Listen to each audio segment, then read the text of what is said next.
Yesterday, the Senate voted to advance the $1 trillion bipartisan infrastructure bill. So just to be clear, if you've been following this process, that's the bad one. It's the small one that only does like the absolute bare minimum, and even while doing it, privatizes a bunch of stuff that's currently public. So it's not good. But anyway, that deal still faces several obstacles to becoming law, including being turned into formal legislative text, which, by the way, like, let me translate that for you, means actually writing the bill. It's just an agreement. It's like a loose structure, a framework.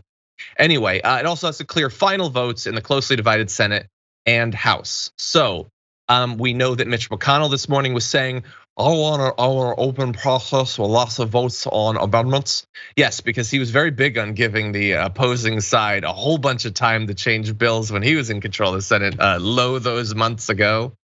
But anyway, Sabrina, what we have so far, at least according to our most recent understanding of that bipartisan bill, is that it includes $110 billion for roads, bridges, and major projects, $66 billion for passenger and freight rail, $39 billion for public transit, $65 billion for broadband, down from the $100 billion that Biden had recently talked about, $17 billion for ports and waterways, and $46 billion to help states and cities prepare for droughts, wildfires, flooding, and other consequences of climate change, according to a White House official who detailed it on the condition of anonymity. So that's like less than 5% of the bills on climate change.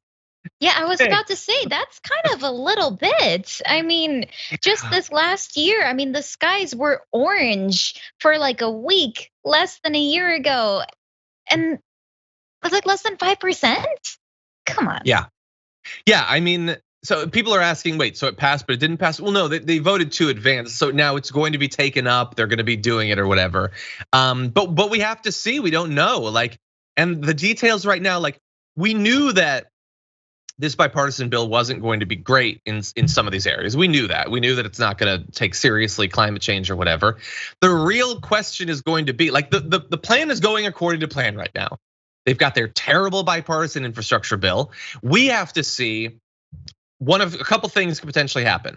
Either they do an actual good reconciliation bill that makes good on the promises that they said that it would, or they try to do a terrible one and the progressives vote it down, or they don't even do one at all. And as of right now, there's some reason, which we'll get to in a bit, to think that they might not.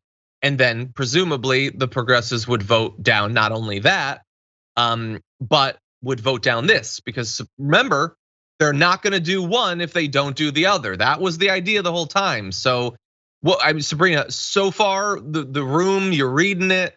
What do you think about that? Do you think they're gonna end up doing both? Are they gonna do one, or is nothing gonna get passed in the end?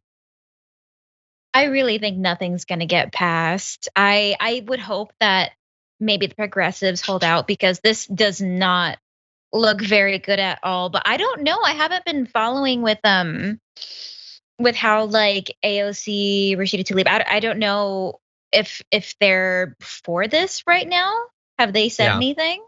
Well, they've said that mainly what they say is, well, you can have the bipartisan bill, but that is contingent on, we were going to simultaneously pass. We want to make sure that the reconciliation bill is what it needs to be, and if it isn't, then we're not going to do that. That is what multiple representatives have said in the past.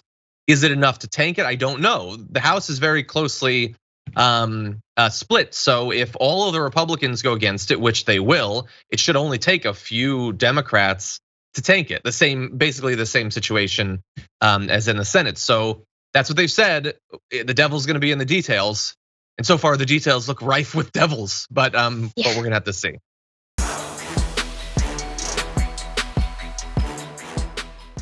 Check out the Damage Report podcast each day, wherever you get your podcasts, whether Pocket Casts or Stitcher or iTunes. You can join me as I give you the news and stories you want, with a range of co-hosts and interview guests jumping in on the fun each day. Again, that's the Damage Report, wherever you get your podcasts. And if you get them at iTunes, don't forget to rate and review. Sometimes I'll read them live on the show.